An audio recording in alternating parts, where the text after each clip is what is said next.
immunoglobulin. The immunoglobulins are or have certain organization that is typical for all of them.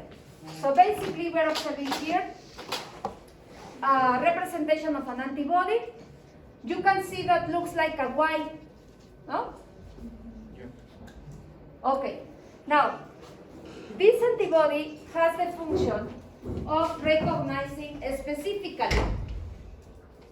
pathogens or antigens. They are produced by B cells, they are attached to the B cells that are called plasma cells, or they are secreted by plasma cells, or they are attached to memory cells, as I explained before. Now, basically, the specificity that they have is unique. They have the highest specificity that we can observe in the immune system. So, how this specificity is coming from? Where that specificities are located? The specificities are located in certain regions of the antibody. Not all the regions of the antibody can recognize antigens. Let's take a look to the structure. You can observe that we have used here something here that is holding together these two strands. There's one strand here, and there's another strand. Let me use. What is a strand? ¿Cuál es la traducción de strand? Cadena. We have two strands, 1 and 2. Now, what do I mean when I said a strand? The sequence of amino acids bound by peptidic bonds, bonding by peptidic bonds one amino acid to the other one. Okay? This is it. Now, we have one of those here, we have the other one here.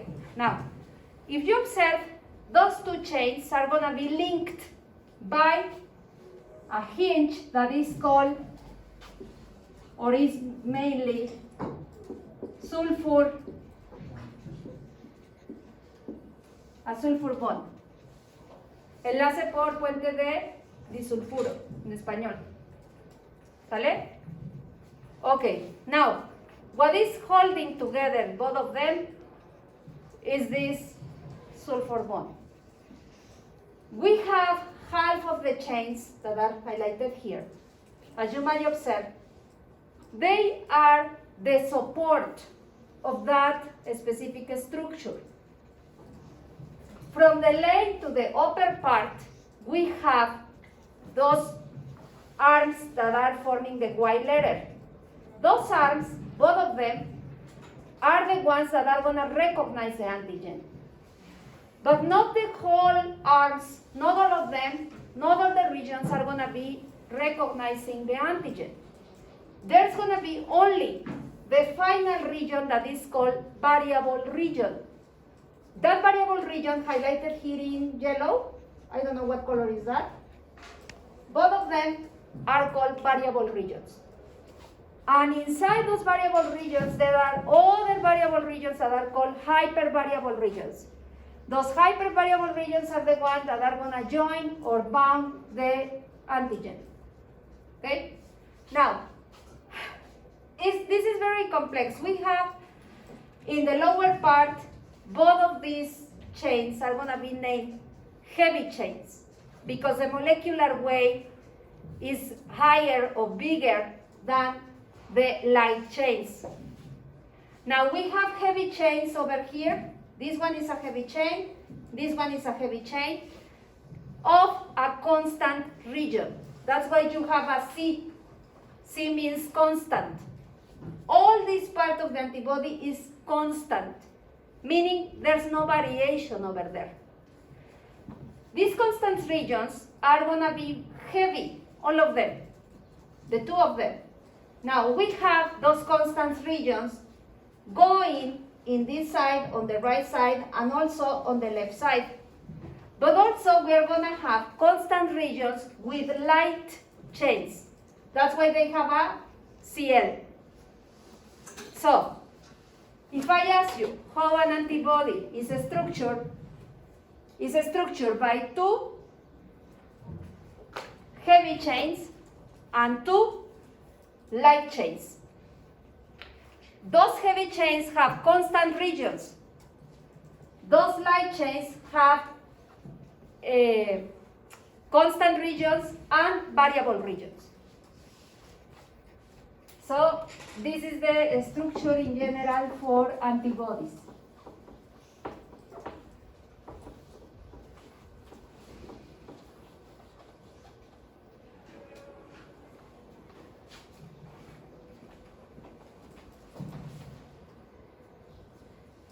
What is going to be the effect that is going to cause an antibody? We have the effects summarized here. The effects are going to be neutralization. What is neutralize? ¿Qué se imaginan cuando escuchan la palabra neutralizar? Eliminar, pues no, algo que está bien. Hay un balance. Ajá, pues sí, hay un balance. ¿Qué más? Se podría decir que lo inactiva. Ajá, eso es. Inactivación. Como hace un rato veíamos en el ejemplo que decía que el sistema del complemento era como muchas mosquitas o avispas pegadas a tu cuerpo. ¿Qué haces con un montón de avispas pegadas a tu cuerpo? Te inactivan, no te puedes mover, ¿no? Bueno, prácticamente los anticuerpos hacen eso. Llegan, ven una bacteria y empiezan a pegársele como moscas, hartos. Al punto, perdónenme, virus, al punto de que lo inmovilizan, ¿no? Además, tapa las regiones que la partícula viral ocupa para unirse a la célula y meterse, ¿no? O sea, lo obstruyen, pero lo obstruyen. Entonces, eso cuando vemos efectos de inmovilización de partículas virales, of viral particles, we are talking about neutralization. The same effect done to a bacteria has another name. It's called opsonization. Okay? So this neutralization applies for viral particles and also for toxins. Viral particles and toxins. When the bacteria is neutralized by antibodies, that is called opsonization. The difference is the type of antigen that has been immobilized or inactivated. Are you following that? Okay. We have two effects here so far made by antibodies. There's another effect. Another effect is called clumping or clustering. Do you know what is a cluster? Guess. Like space, like those houses where you have like. Yes. Several houses in the same space. So, is let's say how can I say? When we have in the same space 20 tables, we have a group of tables, right? So that specific group of tables, group of houses, group of bacteria, group of virus, when we have a grouping of that specific object or bacteria or virus, we call it clumping or cluster. Why? Take a look. If I have a bacteria here, another here, another here, I have thousands of them. What is going to happen is that millions of antibodies are going to surround each of these bacteria. But at the same time, those antibodies are going to be interacting or having regions of interaction one to each other. Here we have this region, here we have this region, here we have this region, and they are going to touch one to each other. So they are going to cause the attachment of the whole chunk of bacteria. And they are going to clustering them. Van a hacer un masacote, como quien dice, ¿no? Eso es clustering, un masacote ahí de bacterias. No, imagínense que hacen un masacote y ahora ¿qué hacen esas bacterias? Ya no se pueden mover, ya no se pueden salir de ahí, quedan inactivadas. Eso, that receives the name of clumping or agglutination. Agglutination. Aglutinación. ¿Vale? Those are the three effects done by antibodies. The fourth effect, activation of complement. Do you remember the figure that I just put to you?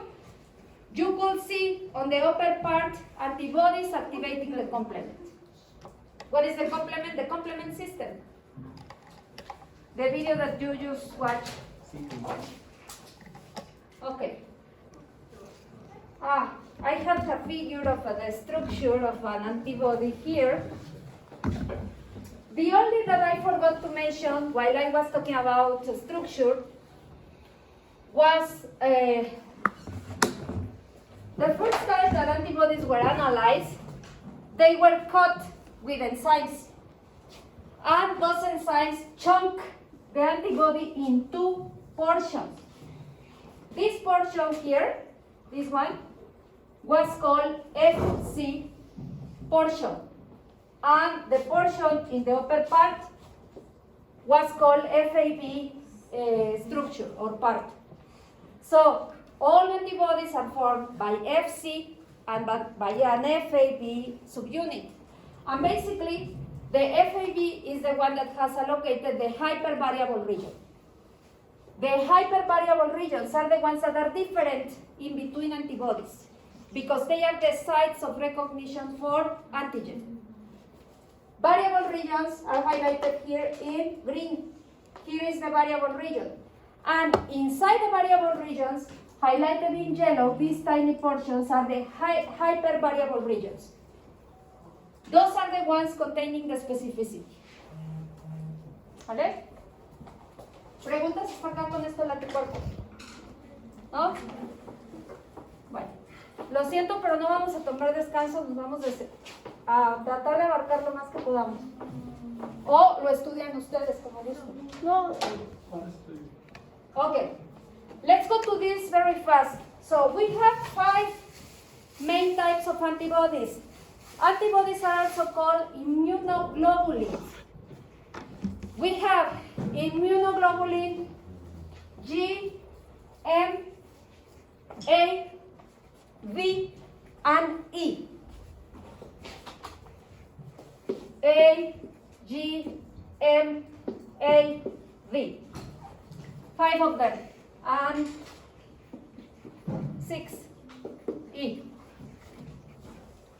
Okay, now, if you observe the picture that you have over there, it's pretty easy to see that they have different structures. Some of them, IgG, the IgD, and the IgE are monomers. What is a monomer? Mono is one, no? Monomer, one subunit. We have also a pentamer. Pentamer is formed by 5 subunits of antibody. 5 of those Y-shaped antibodies are joined together. And we have also the IgA forming a dimer. What is a dimer? How many subunits we have in a dimer? 2 subunits. Okay. That's the difference in between them. The other main difference is the heavy chains that are forming each specific antibody. Do you remember what are the heavy chains? Are the chains that are going in the whole Y in that antibody. Now, they are going to be named with different Greek letters. For IgG is gamma. For IgM is mu. Can you see that the letter is the same than the word in Spanish or English? Gamma, G. Mu, M. Alpha, A. Delta V. Epsilon E. It's the same one. Okay? Now, you can see that the number of antigen binding sites is going to vary, mainly because we are going to have different variable regions in between them. Now, also, it's going to vary because if we have a pentamere is going to have more regions to bind the antigen. Or a dimer is going to have more regions to bind the antigen. The number is variable. Molecular weight is variable because we are talking about different type of proteins. Also, the percentage of the antibodies found in sera circulating in the blood is bigger for the IgGs. Always, when you are going for an analysis in blood, the antibody that is going to be predominant is IgG.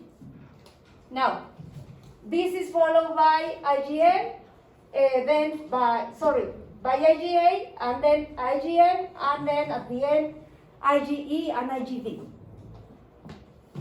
What else? Some of them, specifically IgG, are the only ones that are going to be present in placenta. And also, we are going to see that some of them are going to bind to phagocytes, specifically IgG and IgE are going to be binding to mast cells and basophils. Now, we have different functions among them. Neutralization, opsonization, we have also agglutination. The three of them are going to be made by IgGs, but we're going to have difference in between them. Not all of them are going to do the same. Not all of them are going to be allocated in the same tissues. Mainly, we are going to have responding immediately after any infection. It doesn't matter the type of infection. We are always going to see IgG and IgM as field responders. Then, in allergies, we are going to have IgE responding. So the function is going to be different too. We are going to have IgA present mainly in mucus. Example, your nose, your guts, your respiratory system. IgA. Bueno, todos van a tener una función diferente, están localizados en diferentes regiones y realizan diferentes funciones de las 4 que vimos. ¿Preguntas hasta acá? Bueno. Okay. Let's continue. The next figure is showing you what is called the lymph nodes. I think I have mentioned those before, but this is for you to give an idea of where they are located.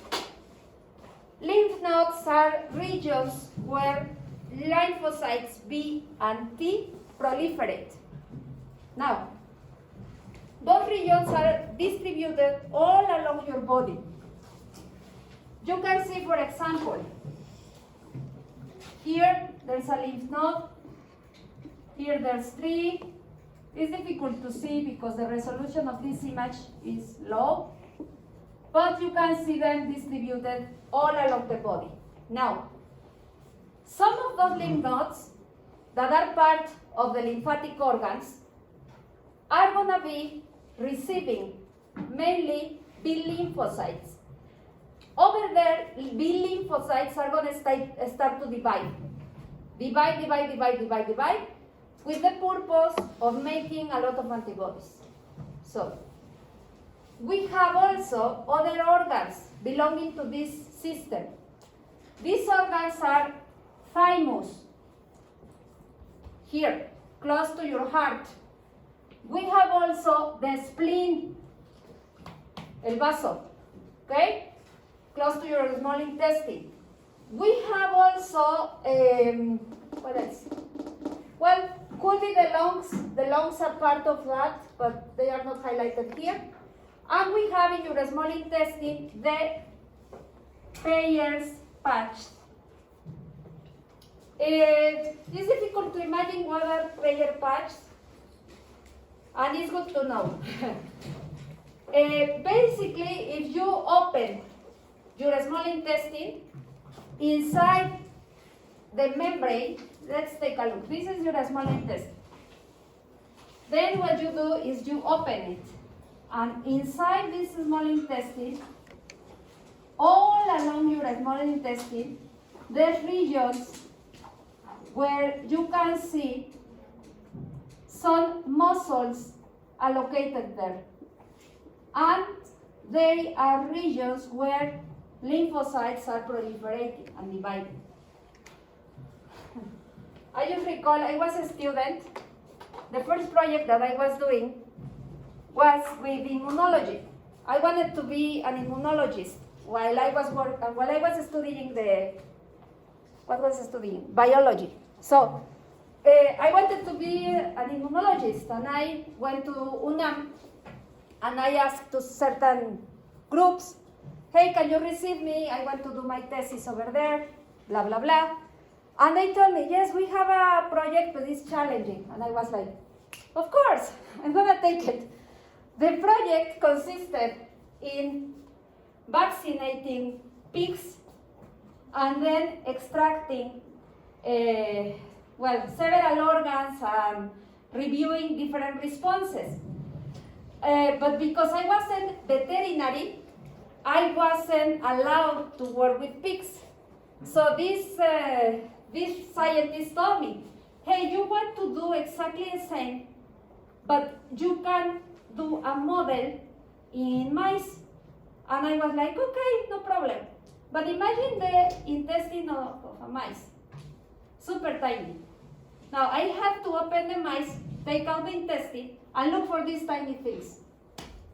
And then I have to recover them, place them into a petri dish, disgregate them to obtain cells alone, and then culture those cells. And then analyze the cellular response on those tiny cells. I didn't know what I was doing when I said yes to that project. Anyway, I learned a lot. But those are the Peyer's patch. Now you know what is that. What else? Okay, we have another figure here. This figure is highlighting how these lymph nodes and the whole lymphatic system is working. Basically, everything starts from a bone marrow stem cell.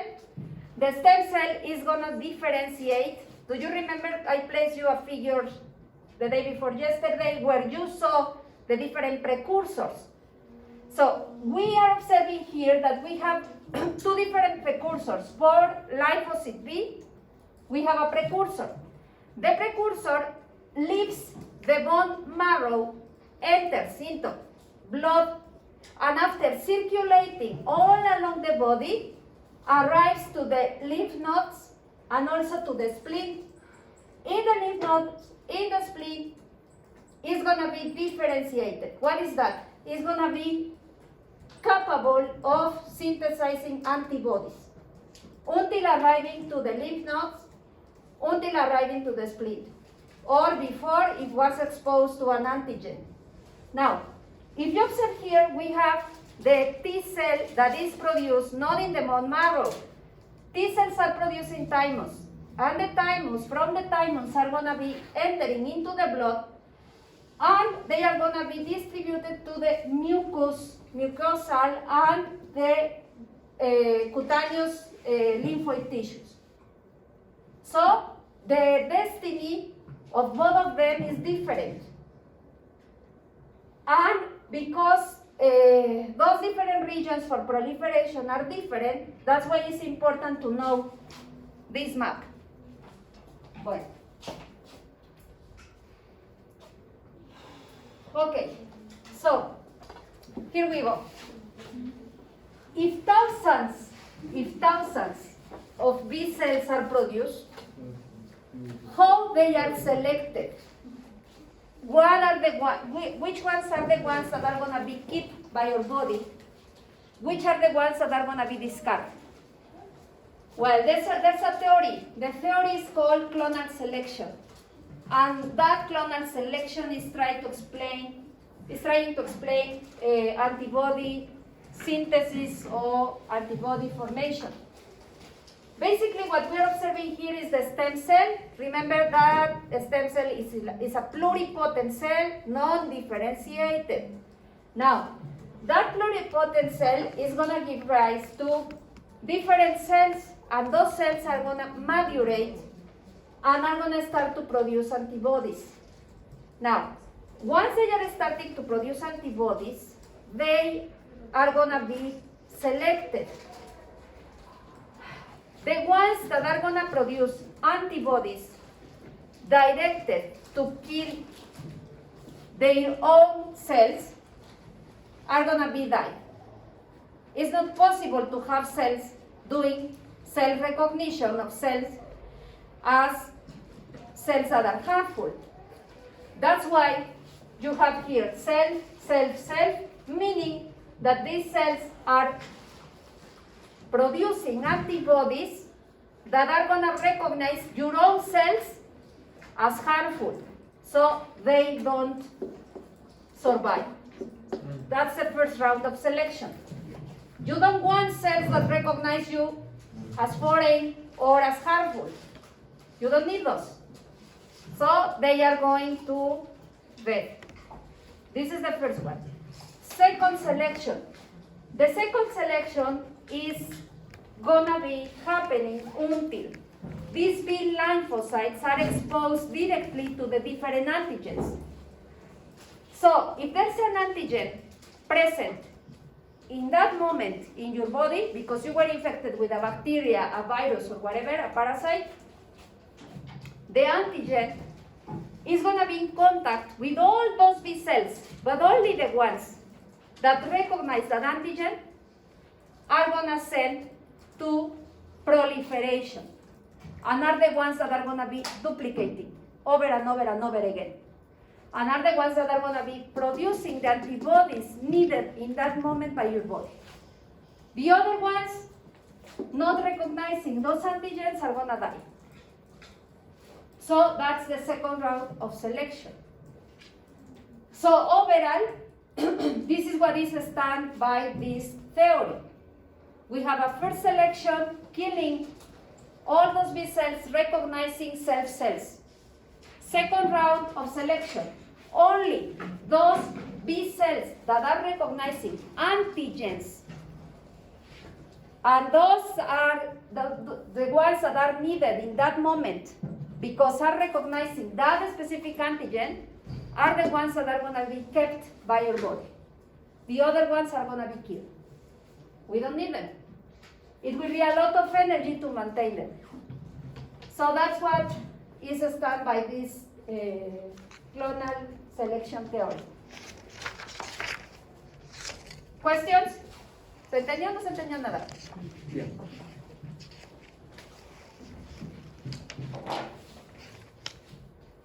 Okay.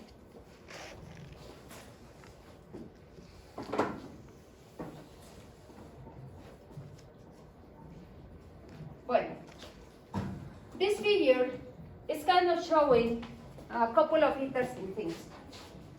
So we have a virus, a viral particle over there. And that virus is going to be recognized in some way by B cells. This is wrong. It's not a naive cell, it's a native. Do you know what is naive? No, I don't know. But you have heard that, no? Nobody? Ingenuo. Se le pusieron célula ingenua. It's native, okay? Okay. We have a native cell. So basically, we are observing that that native B cell is a B cell, has attached antibodies. Those antibodies are recognizing the antigens coming from the viral particle. What is going to happen next? What is going to happen next is the B cell is going to be activated. Once the cell is activated, it's going to be going to certain areas in the body, lymph nodes, spleen, etc., where it's going to start to proliferate. It's going to start to divide over and over and over again. Now, if you observe, we have several events going on here. This specific cell that is producing that specific antibody, recognizing the antigen, is going to suffer something that is called somatic hypermutation. Once the cell has arrived to the proliferation sites, what is going to happen is that it's going to divide. Now, the division implies copying DNA information. You know the DNA is a double strand. You know that this DNA is going to have regions that are going to codify for specific areas of that antibody.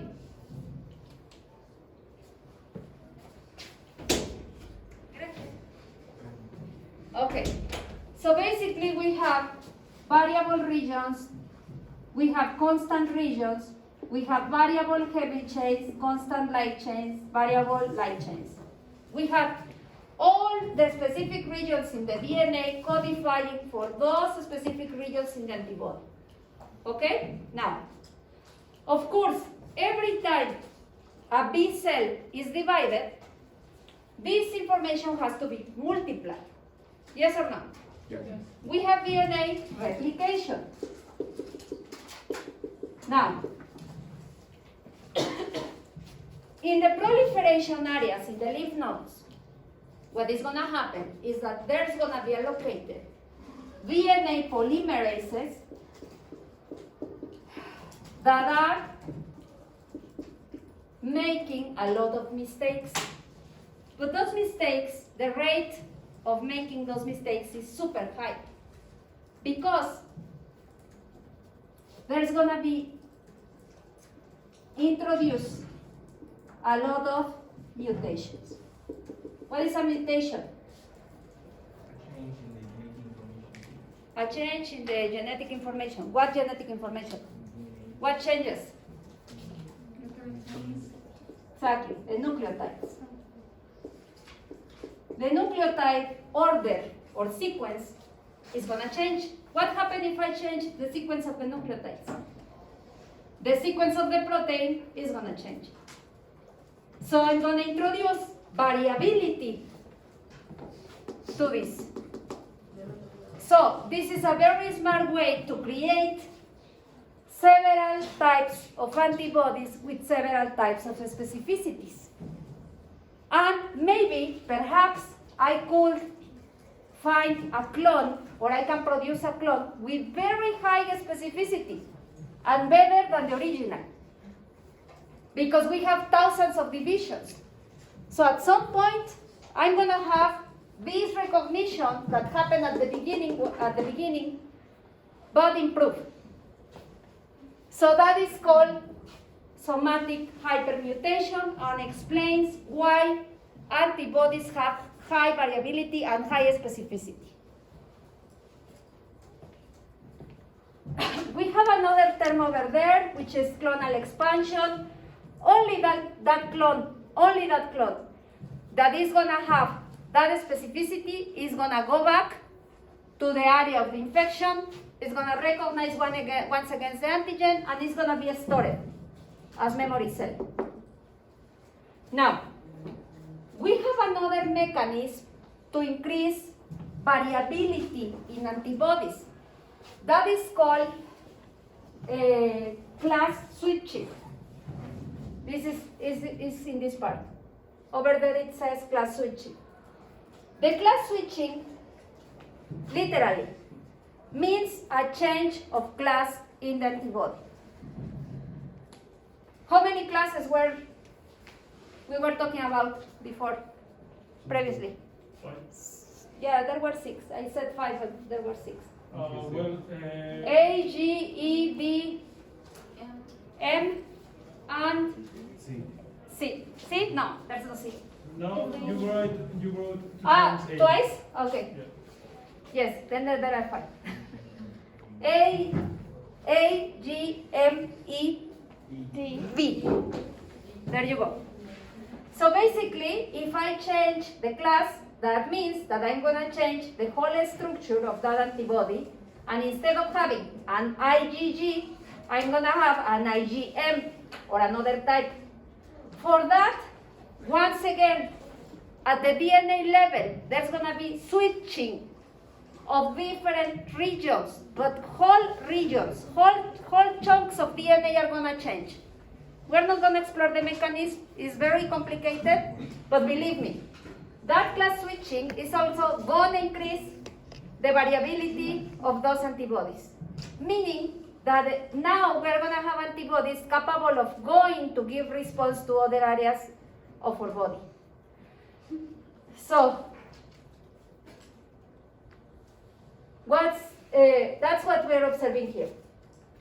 The other thing that is gonna happen, all those B cells that have gone or have passed through somatic mutation and through switching are gonna be converted into plasma cells. Plasma cells are the ones that produce antibody and release them or secrete them in order they are circulating in the blood. If you observe, we are having two things going on here.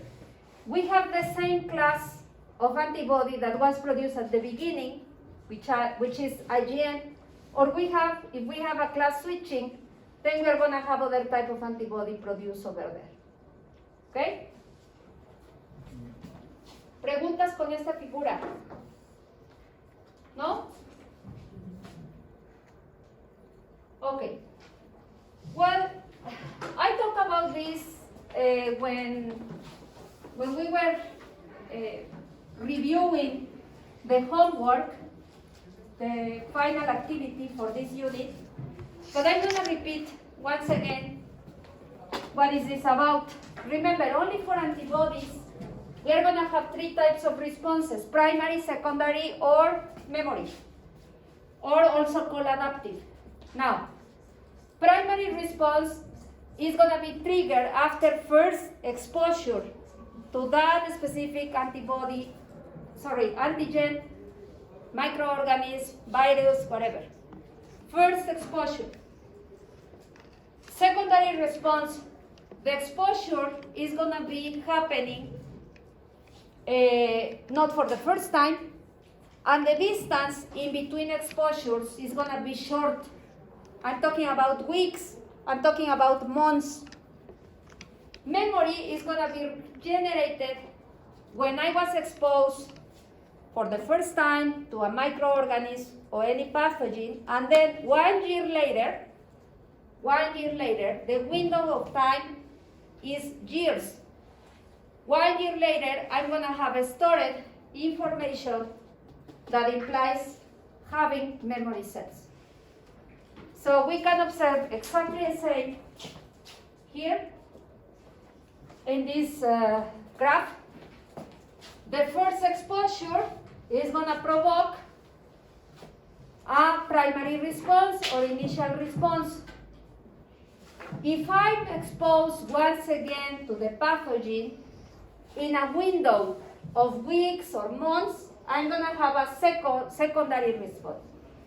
If I'm exposed from here 1 year later or several years later, I'm exposed once again to the same pathogen, I'm going to have memory.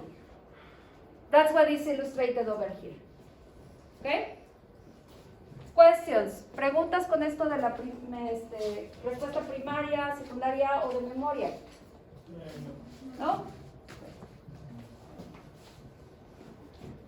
Okay. So, finally, this slide integrates how the whole system that I was just talking about, all the cell effectors are working together.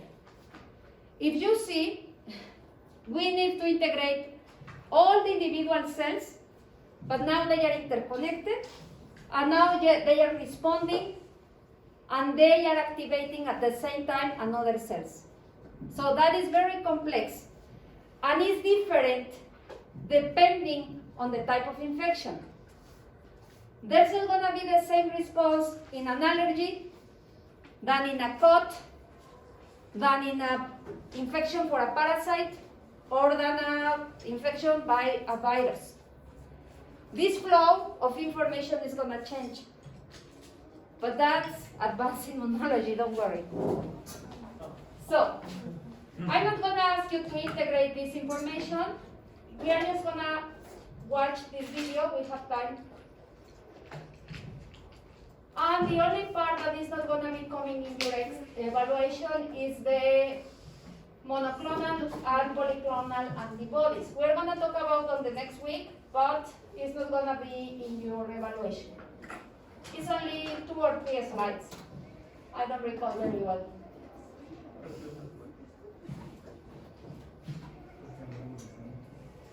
Ten questions. Yes. Alexa, pon música. Aprovecha ahora las ofertas en Amazon. Alexa.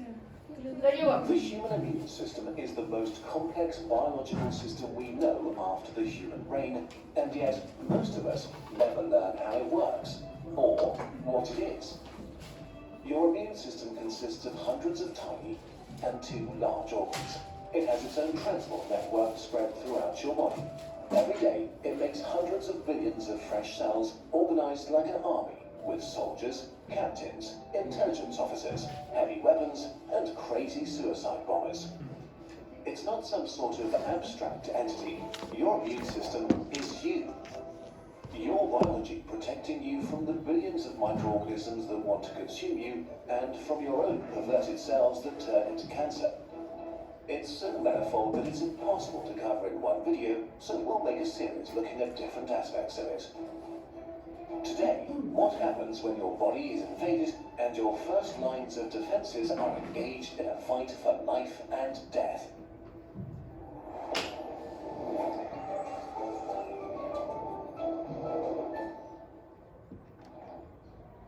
It's been a normal day, when suddenly the world explodes and an asteroid rips the sky open.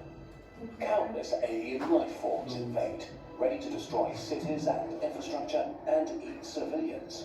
Or this is what your cells experience. You look at your bleeding thumb that you just cut on a dirty twig in the park. How annoying. But inside the wound, a horrible catastrophe has happened. There are dead cells and blood and dirt everywhere. Even worse, countless bacteria invade the warm caverns between your helpless cells to explore their new home, steal your resources, and poop everywhere. Immediately, the first stage of your defense kicks in. The cells that survive the impact or are hurt or dying scream in panic, releasing an onslaught of chemical alarm signals that awaken your immune system. The first cells to show up are macrophages. If an average cell were the size of a human, a macrophage would be the size of a black rhino. A stoic cell in principle, but you wouldn't want to annoy it. Bacteria do annoy them. Within seconds, the large cells attack and begin killing them without mercy. They stretch out parts like the arms of an octopus and grab the bacteria to swallow them whole and digest them alive. A macrophage can eat 100 bacteria before it's exhausted.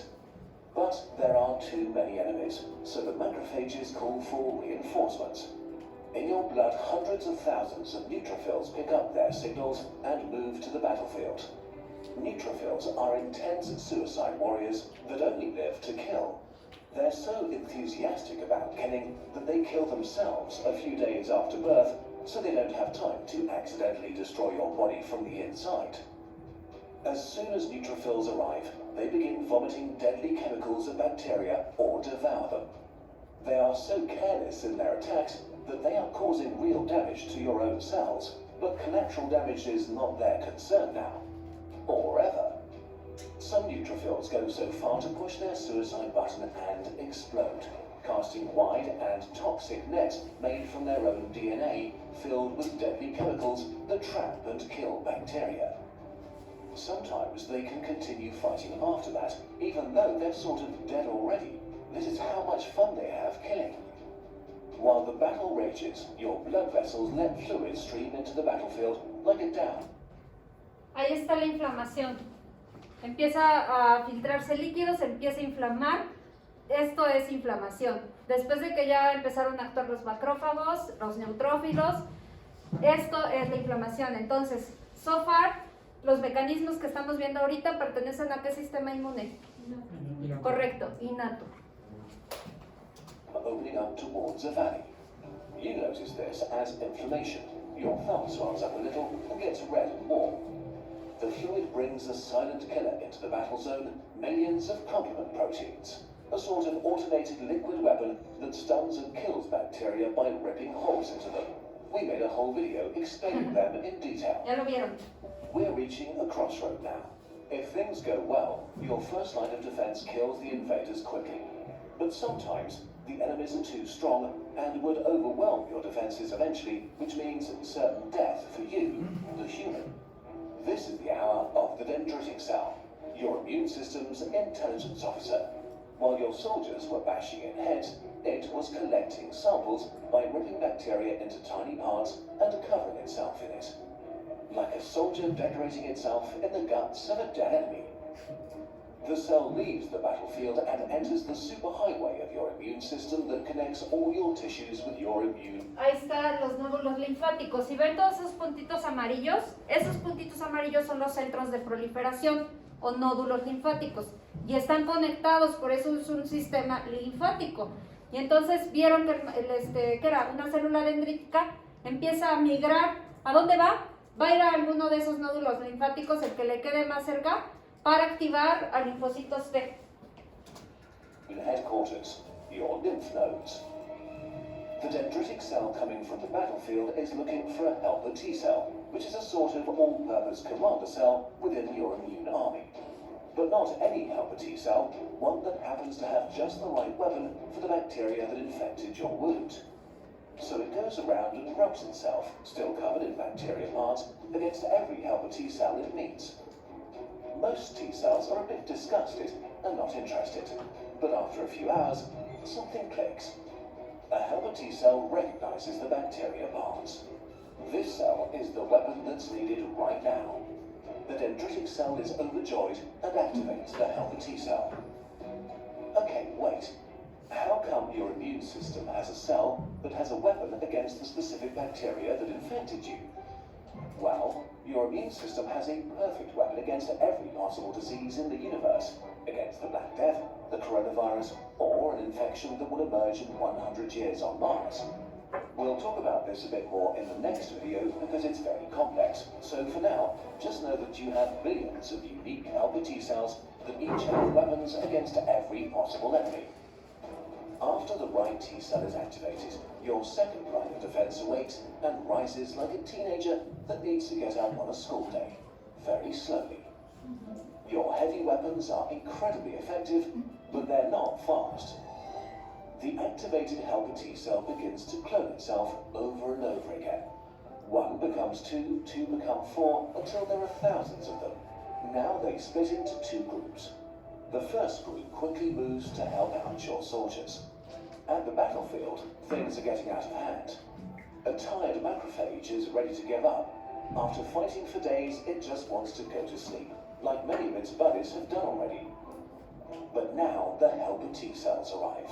One of them comes to the tired macrophage and whispers something using special chemical signals. In a heartbeat, the demoralized soldier feels fresh again. But there's something else. A hot, white anger. The macrophage knows what it needs to do. Kill. Invigorated, it throws itself against the enemies once again. All over the battlefield, this begins to happen. Meanwhile, the second group of helper T cells was working on activating another line of defense, B cells, your antibody factories. Antibodies are protein superweapons that look like tiny crabs with two pincers to grab enemies. Just like the helper T cells, there are B cells in your body that are able to make just the right antibodies for every possible enemy. And the helper T cell is looking for exactly these B cells. After a day or two, the right B cell is found and begins to clone itself. As soon as enough clones have been made, each B cell begins pumping out up to 2,000 antibodies per second. A ver, aquí nada más hago una pausa. Las células T ayudadoras o T helper, esas, si se acuerdan en la estructura que les puse al principio, están como en medio de los dos círculos que veíamos. ¿Por qué? Porque son parte del sistema inmune innato, pero también son parte del sistema inmune adaptativo. Y estas son las responsables de activar ¿a quién? A los linfocitos B, que ya son parte del sistema inmune adaptativo, exclusivamente. ¿Sale? About a week after you injured yourself and bacteria invaded, your second line of defense finally arrives in full force. The tiny army begins to saturate the battlefield, pinching and stunning desperate bacteria. The antibodies clump them together and make them unable to move or fight, while your soldiers massacre. Ahí está, esto es clumping, ¿no? Las aglutinan, ¿no? Primero las neutralizan, luego las aglutinan. ¿Para qué? Para que sean reconocidas por los macrófagos The y defenses victims. los maten. The tide is turning fast. As the last enemies are cleaned up, your soldiers realize they are no longer needed and begin to kill themselves to save resources. But not all of them. A few alpha T cells remain and turn into memory cells. They will guard the tissue for years, making sure the same bacteria will never again get a foothold here. Similarly, a few B cells will stay alive and keep producing a low amount of antibodies, making you immune against this bacteria, maybe for the rest of your life. One day you wake up and notice that the wound has grown over and left nothing but a faint red mark. You were completely unaware of the drama your cells had to deal with. For you, the whole ordeal was a slight annoyance, while for millions of cells, it was a desperate fight for life and death. But this is just the beginning of the epic story that unfolds inside you every day and is told in full in Immune. Ah, ya, se echan su comercial. Bueno, ahí tienen. Entonces, nada más otra observación. ¿Cuánto tiempo pasó desde la primera respuesta que la tuvo tu sistema inmune innato hasta que se activó la respuesta adaptativa? Cerca de 3 días. Exactamente, varios días. Entonces, por eso es que siempre tu respuesta inmune innata es la primera que va a responder. Y después, ¿quién la va a reforzar? El sistema inmune adaptativo. ¿Sale? Ya. Vayan en paz.